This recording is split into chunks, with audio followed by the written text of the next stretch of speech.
On the program, you go by Leticia or Latrice? Yeah, let's see. Leticia. Okay. Okay.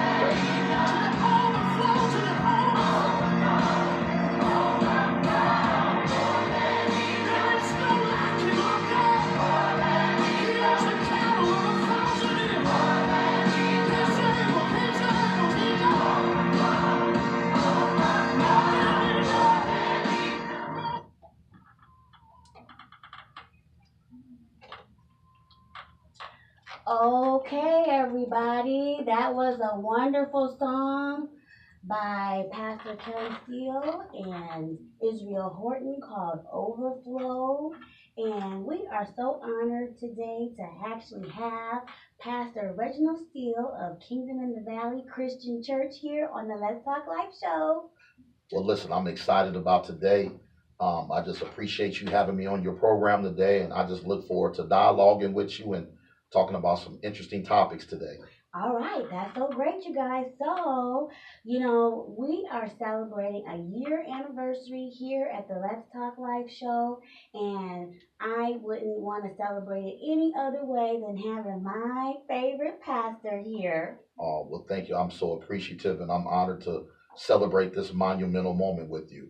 Thank you so much. So, you guys, this is the spirituality segment of Let's Talk Life. And first, we're going to sip a little tea. And the tea that we're sipping today is concerning Mr. Bill Cosby. Oh, Bill Cosby, what happened to the Huxtables? My God. Yeah, it's interesting. They say it takes a lifetime to build character, and one thing can tear it all the way down. And unfortunately, we're seeing his all what he did, the positive things he did, unravel right before his eyes. Unfortunately. Right. I really hate the fact that, his legacy, I feel like it's tarnished. Oh, absolutely, it is. Oh my gosh. Unfortunately, Yeah. you I know. just, Yeah, it's so unfortunate. yeah, it really is. And especially, I love back when I was growing up as a kid, I can turn on the Cosby because, you know, back then, you didn't see a lot of African Americans on TV a whole lot except athletes. And so to finally see a family that wasn't full of a lot of dysfunction, and it was very positive and it gave you something to aim for, and it's just unfortunate years later, here we are, he's facing prison time. So unfortunate. In his latter years of his life. Exactly, exactly. We have to be thankful for the great example that it did provide us, Sure. but we cannot condone any bad behavior. Yeah, especially at that level. I mean, that is unfortunate, to take advantage of women like that. That's a no-no. You just don't do it. You don't do You that. just And don't do it. unfortunately, when you do that, there's consequences that you have to pay. For sure, for Yeah. sure. And speaking of great examples, Pastor, I just like to, say that your family is a great example of like a Oh, great thank you. Christian, real family. And I like to congratulate you on your Oh, thank grandchildren. you so much.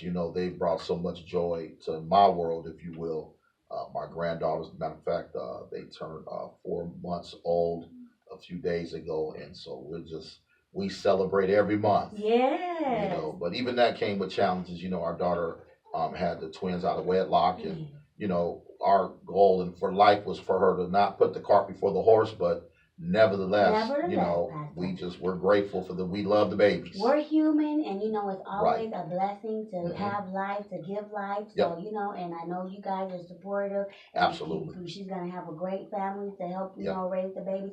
Also, congratulations, your son just graduated from college. Yeah, he got his 2-year degree at Mesa Community College, and then he'll be leaving us here in about 2 weeks, headed to the University of Liberty, which is in Lynchburg, Virginia, and he'll be finishing up his football career there. Not only his football career, but more than his football career, he'll be finishing up his degree, get his 4-year degree in the next 2 years, and so we're excited about that because, like I told him, one day you're gonna have to hang up the cleats, but thank God you can carry that degree around forever. That's right. And so we're excited about his future and what God's going to do, there in Virginia through him and whatnot on the football field and first of all the classroom. For sure, for sure. Exactly. Well, that's great, Pastor. I wish your family the best. Thank you. You guys are always a great example for me, so Thank you so much for that. Sending love to the Steele family. Well, thank you. Speaking of love, Me and my wife just celebrated 25 years married back in March, and that was a milestone. When you start talking about anniversaries, I know this is your 1 year, and here we are 25 years because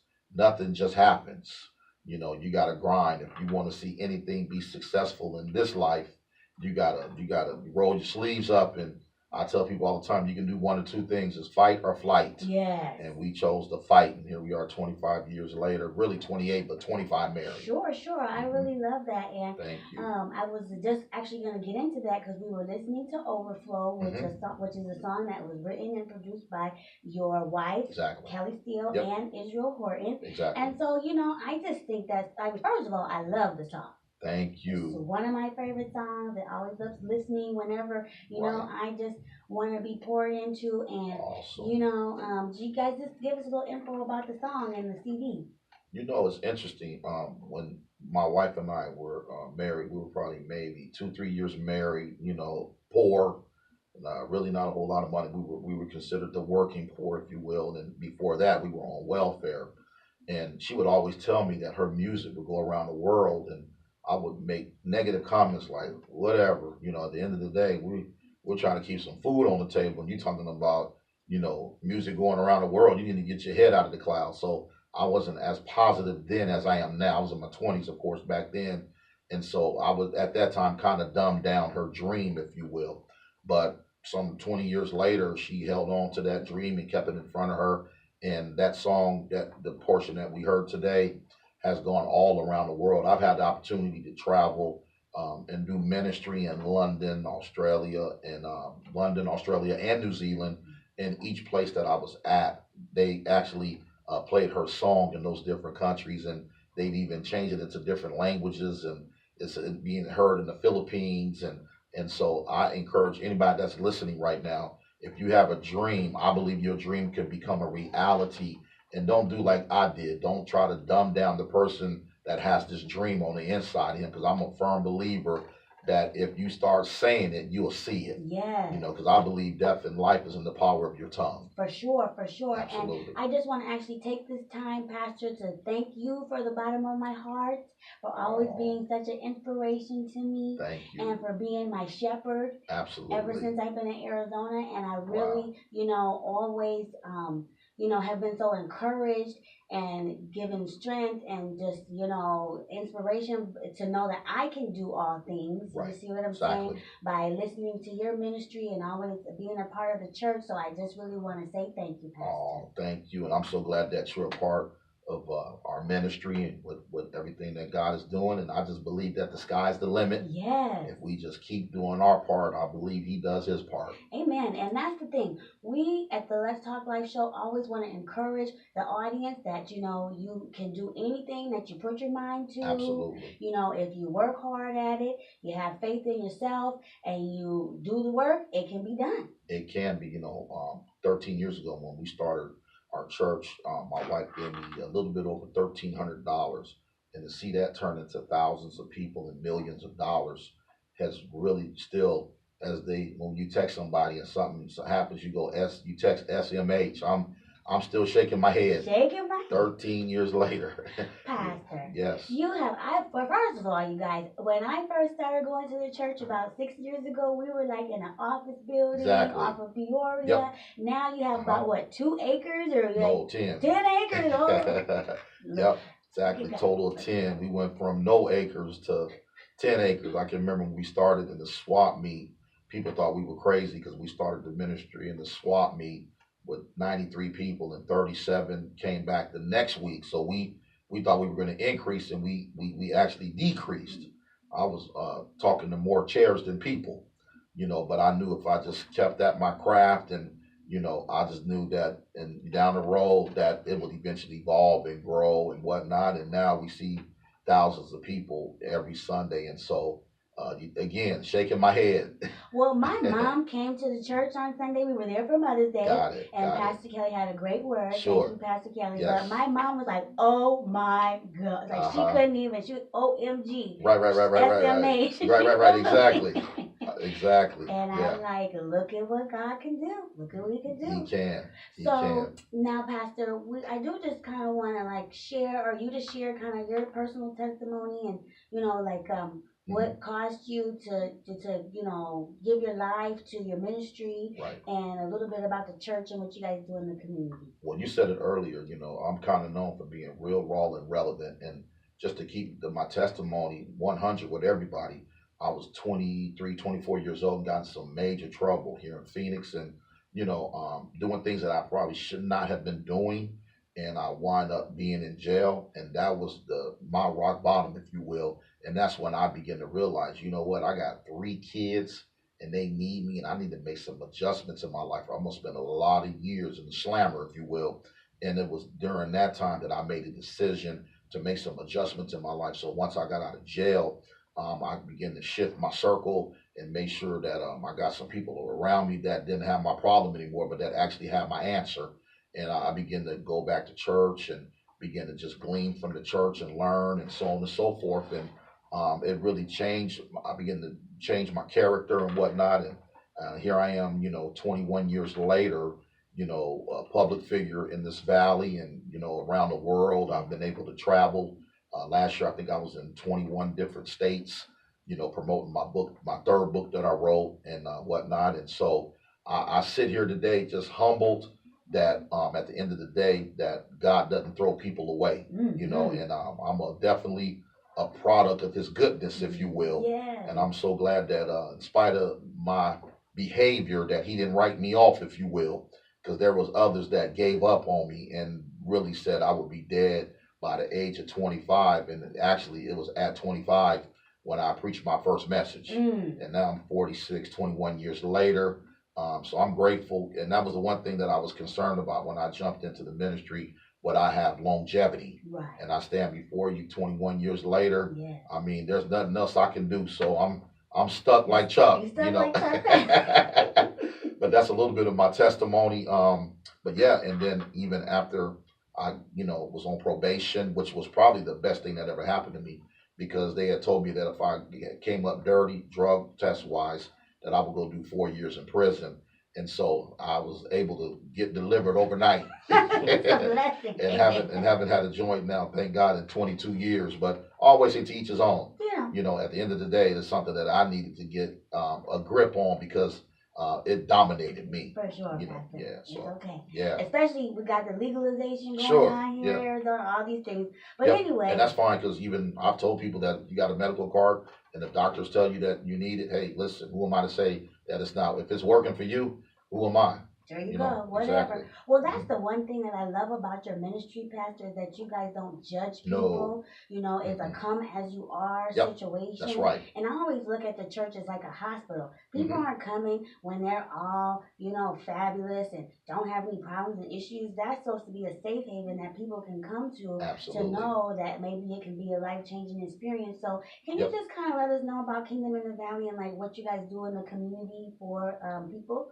Absolutely. One of the things I want to say too is this: that we believe that God specializes in using messy people. Yeah. We don't care what kind of lifestyle you live or what kind of lifestyle you live currently. At the end of the day, God loves all of us right where we are. Yeah. And so, even speaking of community, we had an awesome outreach this past Saturday morning.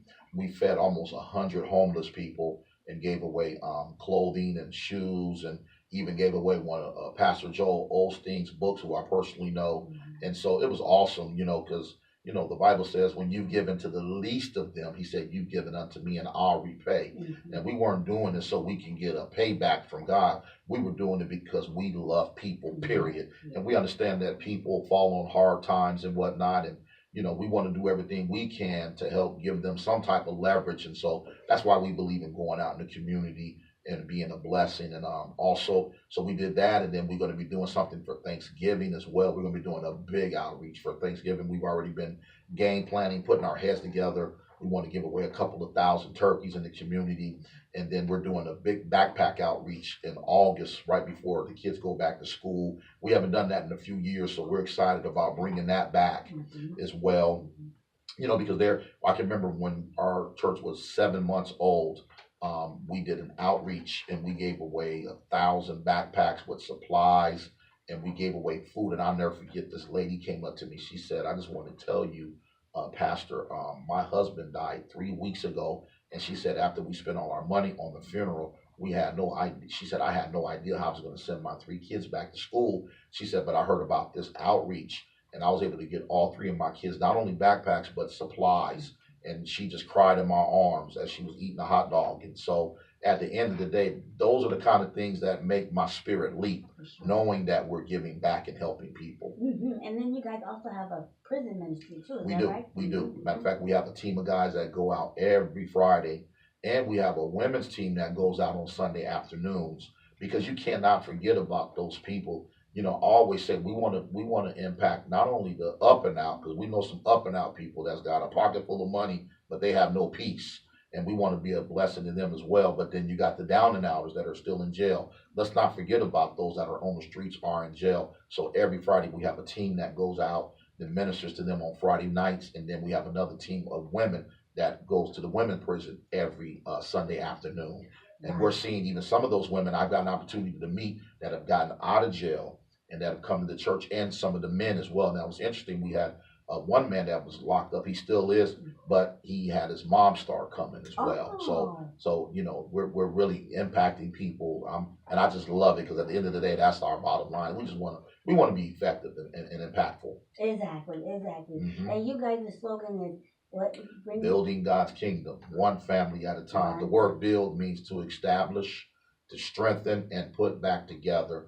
And I love what you said earlier. We're not judging anybody. Matter of fact, when I make an altar call, I always say this is a no judgment zone. Yep. So we want you to feel right at home, because I just believe by loving kindness you draw people, and if you're loving kind, they're gonna come. And we're seeing that 13 years later. Well, the thing I do love again about your ministry, Pastor, is that it's real. You don't try to sugarcoat life. No. You don't try to make it look cute and pretty and package it in some fake bow that nobody can relate to. So I feel like that attributes to a lot of your success, because you don't, you're candid, you're transparent, and you just keep it 100.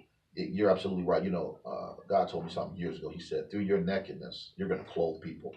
And so he said, I want you to have a transparent ministry, to where don't be afraid to expose things in your life and where you have fallen short, because if I was able to help you, that's going to give hope to somebody else.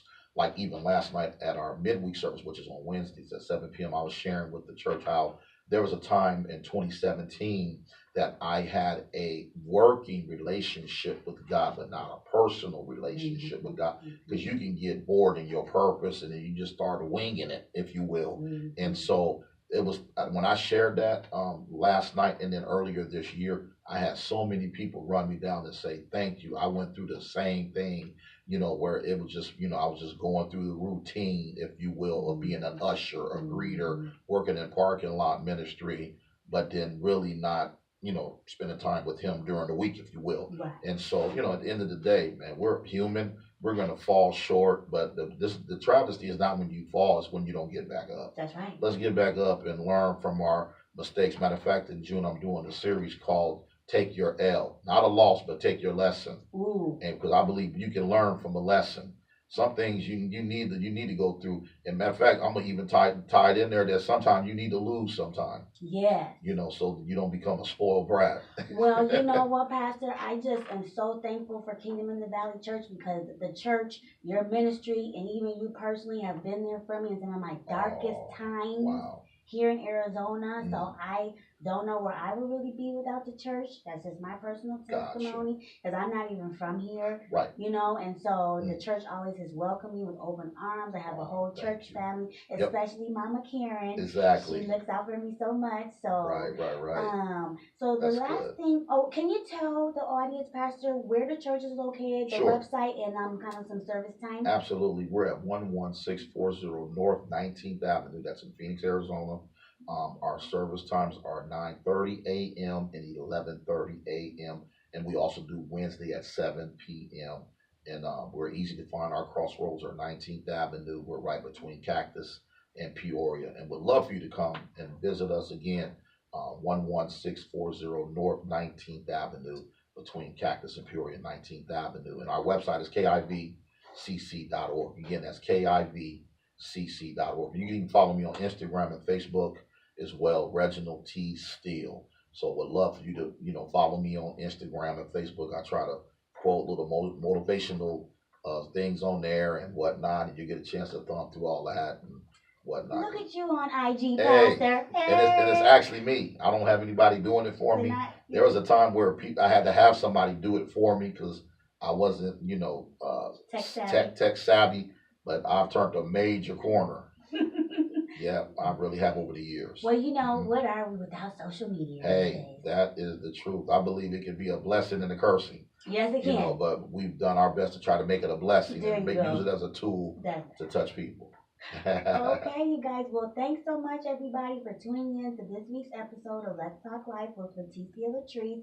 We're again celebrating my year anniversary. If you haven't seen any episodes, you can always like my Facebook page, Let's Talk Life with Leticia Latrice, or subscribe to my YouTube, Let's Talk Life, all one word. You can catch up on all the episodes. And thank you for everybody who's been following me, keeping up with the show, and supporting the show, and to all my guests. But Pastor, you're almost the best guest I've had, except for my mom and my dad. Yeah, I can't beat mom and dad. That's all good. I'd be lying on the radio if I said that. So you know what I'm saying. That's all good. Well, I'm honored to be on, and again, I celebrate you. I'm proud of you as my spiritual daughter. I'm so grateful that you're fulfilling your dreams here on the earth, and I believe the best is yet to come. Well, thank you so much, Pastor, and you guys, thanks for tuning in. We'll catch you next time. Bye.